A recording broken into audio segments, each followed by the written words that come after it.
Okay, welcome back. Today we're diving into something pretty fun.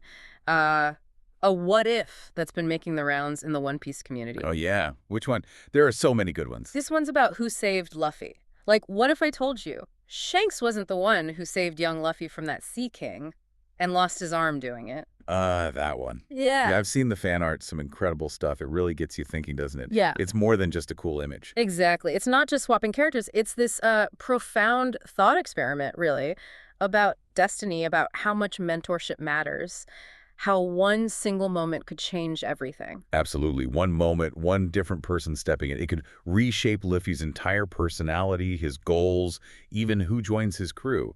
The whole world of One Piece, basically. Right. So, our mission today in this deep dive is to explore just that. How does that single moment who saves Luffy, who makes that sacrifice, change him? We're talking potentially massive transformations. Yeah, you could get anything from, like, a super dark, power-hungry Luffy to, I don't know, a history buff. Or something really weird and chaotic. Totally. We're going to break down some key possibilities, see what they mean for Luffy, for the Straw Hats. Should be interesting.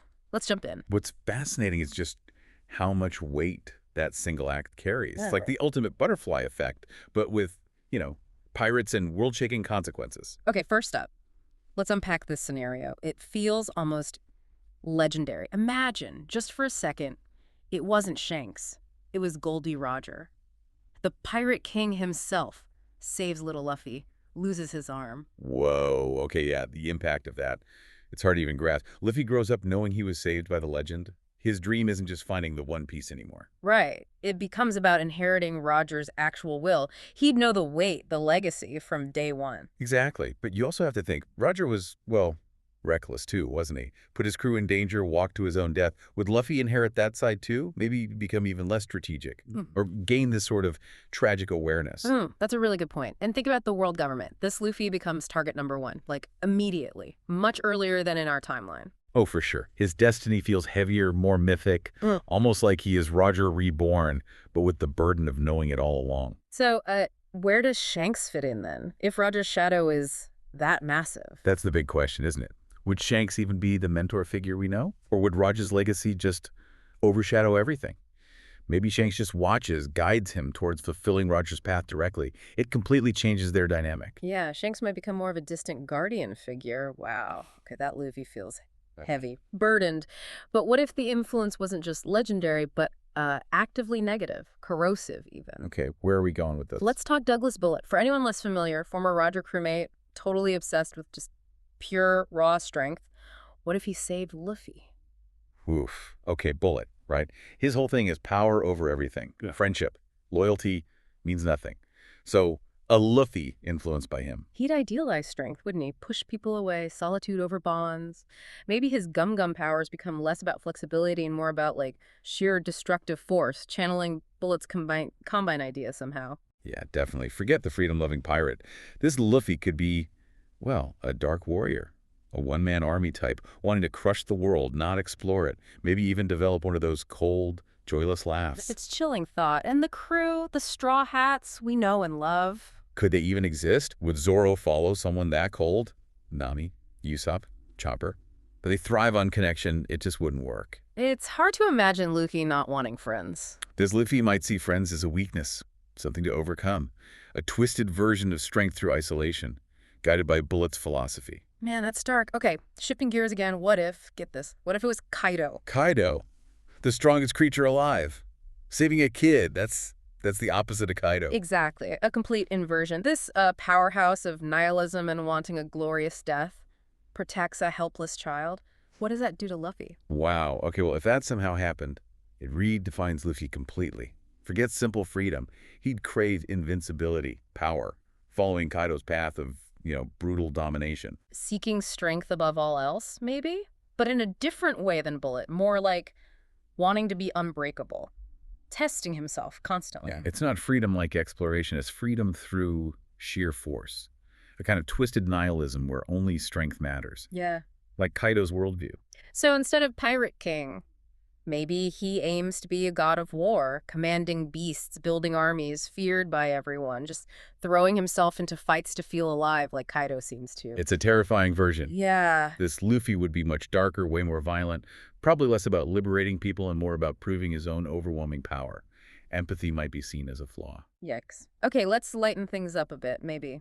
This next one is, well, it's one of the funniest but also strangest possibilities. Uh-oh, where are we going now? Big Mom. Big Mom saved Luffy.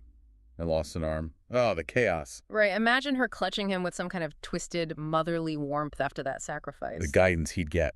Raised in that world of sweets and singing furniture and those terrifying mood swings and the soul-ripping thing. Can you imagine the psychological impact? Being raised by Charlotte Linlin. And the crew. Straw Hats. They'd see themselves as family, but in that totally messed up Big Mom kind of way. Yeah, a crew obsessed with cake, probably prone to massive emotional tantrums, loyalty based on fear, and like sharing snacks. An Akama means you better give me some of that cake or else, oh my God. It's hilarious, right? But also kind of terrifying. This Luffy with Big Mom's influence, explosive anger, maybe food addiction. He'd still be wild, absolutely. But with this unpredictable, potentially terrifying edge, fueled by sugar and mood swings. Hilarious from afar, scary up close. Definitely. Okay, let's pivot completely to something more wholesome, but still deeply impactful. Yeah, I'm ready for wholesome. Jaguar D. Saul, the giant from Ohara. Kind heart, deep sense of justice, that tragic link to Robin. What if he saved Luffy? Oh, Saul, wow. Okay, that changes Luffy's core values fundamentally, doesn't it? Yeah. It's not just about protecting his friends anymore. No, it becomes about justice in a bigger sense. Protecting knowledge, history, the oppressed. Just like Saul believed in, he grew up valuing truth. Yeah, that sense of protecting the weak, preserving history. It's powerful. And think about Robin. Exactly. Luffy might team up with Nico Robin way, way earlier. Not just as another crewmate, but with a shared mission from the start. Focused on the Void Century, maybe. On exposing the world government's secrets. Not just finding treasure. Right. He becomes this true warrior of liberation, still seeking freedom, but freedom through truth and justice. That Luffy. Yeah. He'd probably be a bit more strategic, maybe. Less purely impulsive. Actively seeking justice, not just stumbling into it. He would be, without a doubt, the world government's absolute worst nightmare. A champion of the forgotten truths. I like that version. Okay, one more, and this might be the most shocking protector of all. More shocking than Kaido or Big Mom. Okay, hit me. Magellan. Magellan. The warden of Impel Down. Mr. Poison Fruit himself. Sacrificing his arm for a kid who'd likely become a pirate. Crazy, right? But what does that do to Luffy's view on justice? Whoa. That's a mind bender. Instead of chaotic freedom, maybe he develops respect for the law. Or a twisted version of it. Could he become like a pirate hunting revolutionary? Yeah. Or some kind of dark justice enforcer, still against the world government maybe, but valuing order, even if it's harsh order? It's possible. He might see the need for control, for discipline, in a way our Luffy just doesn't. And the powers. The fighting style. You wouldn't just stretch. Maybe he gets poison abilities somehow, coating himself in venom, using toxins. It completely changes his combat potential. Yeah. Makes him incredibly dangerous in a totally different, stealthier way, perhaps. A silent, deadly threat. So is he a hero? An anti-hero? Where does that Luffy land? That's the question, isn't it? He's a weird hybrid of freedom and control, walking a really thin line. Ruthless methods, maybe, but aiming for a just world. It's complicated. So looking back at all these, it's clear, isn't it? Luffy's core spirit, that bravery, determination, that wildness, it kind of stays. But the mentor, the one who makes that sacrifice. It shapes his soul profoundly. Every single one molds a totally different Straw Hat captain. Yeah, some darker, some maybe more powerful in raw terms, some more focused on justice or cake. And the world of One Piece just looks completely different in every single case. It wouldn't be the story we know. Not even close. It really hammers home how much one moment, one person stepping in can ripple outwards. Monumental impact. Absolutely. It's the intervention, the unexpected guide. So maybe something for you listening to think about. What about the unexpected mentors or turning points in your own story? The interventions, big or small, that kind of nudged you onto the path you're on now? Yeah. Maybe it wasn't who you expected, but their influence was just as deep, you know? It's worth considering.